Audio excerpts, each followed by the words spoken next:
Laulupidu. See on vast kõige olulisem ja pikima traditsiooniga kultuurisündmus Eestis, mis toimub iga 5 aasta tagant ja see aasta ongi juba 28. korda peoaasta jälle käes.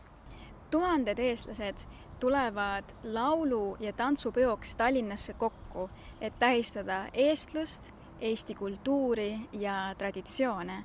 Aga mis on laulupidu? Laulupidu on suur laulmispidu, mis toimub 2 päeva lauluväljakul. Seal osalevad enam kui 40 000 lauljat ja muusikut, kes laulavad rahvuslikke laule ja umbes 100 000 pealtvaatajat, kes kuulavad, naudivad ja laulavad tuntud lauludele kaasa.